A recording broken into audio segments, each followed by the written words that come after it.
तो आपका main focus आपका रहेगा करंट और स्टैटिक जी के पकड़ लेते हैं आप लोग तो बहुत ही अच्छा स्कोर है। केमिस्ट्री और फिजिक्स में जितने क्वेश्चन रहेंगे उसका दोनों को अगर फिजिक्स केमिस्ट्री के मिला के जितने क्वेश्चन पूछे जाएंगे उतना ही क्वेश्चन आपका अकेले बायोलॉजी से क्वेश्चन पूछ। जय हिंद। आप लोग जानते हैं कि आरआरबी एनटीपीसी की वैकेंसी जो है 2024 वाली वैकेंसी आने वाली है, तो ऐसे में आप लोग को जो है सिलेबस जानना बहुत ही जरूरी हो जाता है। तो आज हम लोग संपूर्ण डिटेल जानेंगे सिलेबस के बारे में, संपूर्ण जानकारी को देखेंगे इस वीडियो में, ठीक है, कि कौन कौन सा सिलेबस आपका है, सिलेबस में कौन कौन से बुक आपको पढ़ना है और साथ ही आपका कौन कौन से जो है आपका चैप्टर है, ठीक है। और खास तौर पे मैथ और रीजनिंग का जो है हम संपूर्ण चैप्टर के बारे में डिटेल बात करेंगे और प्रत्येक चैप्टर से कितने कितने क्वेश्चन पूछे जाते हैं इस पर भी चर्चा करेंगे। साथ ही आप देख सकते हैं यहाँ पे और जो है जीके जीएस के लिए कितने टॉपिक पढ़ना है, कौन कौन से टॉपिक पढ़ना है, इस पर भी हम लोग चर्चा करेंगे। तो सबसे पहले देख लेते हैं हमारा मैथ में कौन कौन से जो है वो टॉपिक पूछे जाते हैं। देखिए मैथ में आपका जो है सबसे पहले नंबर सिस्टम से आपसे 2 से 3 क्वेश्चन पूछे जाते हैं। इसके अलावा बात करें सिंप्लीफिकेशन की, तो सिंप्लीफिकेशन से भी आपके 2 से 3 प्रश्न रहते हैं। देखिए सब में आप देख रहे होंगे कि 1 से 2 प्रश्न, यहाँ पे 2 से 4 प्रश्न, 1 से 2 प्रश्न, ऐसा हमने क्यों लिखा है? क्योंकि किसी में जो है किसी शिफ्ट में आपका 1 प्रश्न भी पूछा जाता है और किसी शिफ्ट में आपका 2 प्रश्न ही पूछे जाते हैं, ठीक है। इसलिए हमने 1 से 2 क्वेश्चन जो है एवरेज लेके चला है, ठीक है। देखिए तो यहाँ पे सिंप्लीफिकेशन आपका 2 से 3 प्रश्न रहने वाले हैं। डेसिमल फ्रैक्शन जो है, डेसिमल फ्रैक्शन से आपका 1 से 2 क्वेश्चन रहने वाले हैं। एलसीएम एचसीएफ से आपका 1 से 2 प्रश्न रहने वाले हैं। इसके अलावा रेशियो की बात करें तो रेशियो प्रोपोर्शनल जिसको बोलते हैं उससे 1 से 2 प्रश्न रहेंगे। एवरेज की बात करें तो एवरेज से भी आपका 1 से 2 प्रश्न रहने वाले हैं। प्रॉफिट एंड लॉस की बात करें तो प्रॉफिट एंड लॉस से भी आपका 1 से 2 प्रश्न रहने वाले हैं, ठीक है। इसके अलावा बात करें अलजेब्रा, तो अलजेब्रा से हमारा जो है 1 से 2 क्वेश्चन रहेंगे। यहाँ पे एसआई और सीआई, सिंपल इंटरेस्ट जिसको एसआई सिंपल इंटरेस्ट और सीआई मतलब कंपाउंड इंटरेस्ट, ठीक है, यानी ये दोनों को मिला के आपके 1 से 2 प्रश्न रहने की संभावना है। इसके अलावा ज्योमेट्री, तो ज्योमेट्री से आपके 1 से 2 प्रश्न रहेंगे। त्रिगोनोमेट्री से आपका 1 से 2 प्रश्न।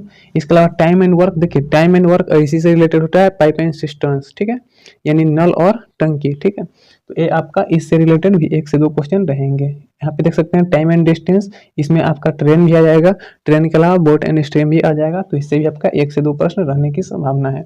सबसे ज्यादा जो प्रश्न रहेंगे आपका मेंसुरेशन और डीआई यानी कि डाटा इंटर्नशिप, ठीक है, यानी मेंसुरेशन से आपके 2 से 4 प्रश्न रहेंगे। इसके अलावा डीआई से भी आपका 2 से 4 प्रश्न रहने की संभावना रहती है, ठीक है, यानी मिनिमम जो है आपका 2 प्रश्न तो रहेंगे ही, 2 से ज्यादा भी हो सकता है, यानी 2 से 4 एवरेज लेके चल सकते हैं आप।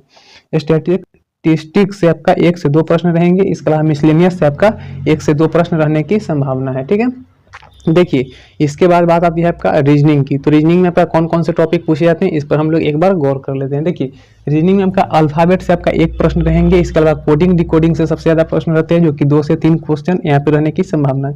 इसके अलावा एनालॉजी में भी वही आपका एवरेज रह सकता है, 2 से 3 क्वेश्चन।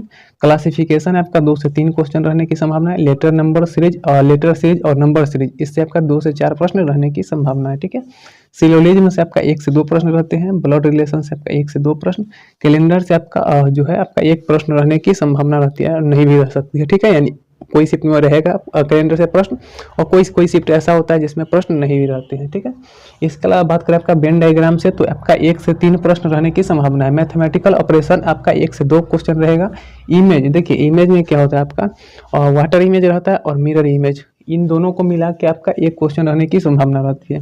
इसके अलावा बात करें सिटिंग अरेंजमेंट की, तो 1 से 2 प्रश्न। स्टेटमेंट वाली जो रहती है क्वेश्चन, उसमें आपका 2 से 3 क्वेश्चन रहने की संभावना रहती है, ठीक है। इसके अलावा बात करें पजल, तो पजल से आपका 1 क्वेश्चन रहेगा ही रहेगा, 1 से ज़्यादा क्वेश्चन भी रह सकती है।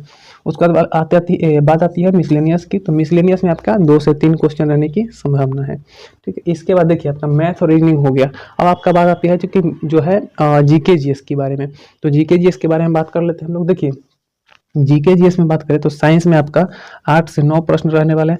आप लोग जानते हैं कि साइंस में 3 सेक्शन होते हैं, फिजिक्स, केमिस्ट्री और बायो, जिसमें बायोलॉजी में आपका सबसे ज़्यादा प्रश्न रहने की संभावना होती है, ठीक है। और जो है केमिस्ट्री और फिजिक्स में जितने क्वेश्चन रहेंगे उसका दोनों को अगर फिजिक्स केमिस्ट्री के मिला के जितने क्वेश्चन पूछे जाएंगे उतना ही क्वेश्चन आपका अकेले बायोलॉजी से क्वेश्चन पूछे जाएंगे, ठीक है।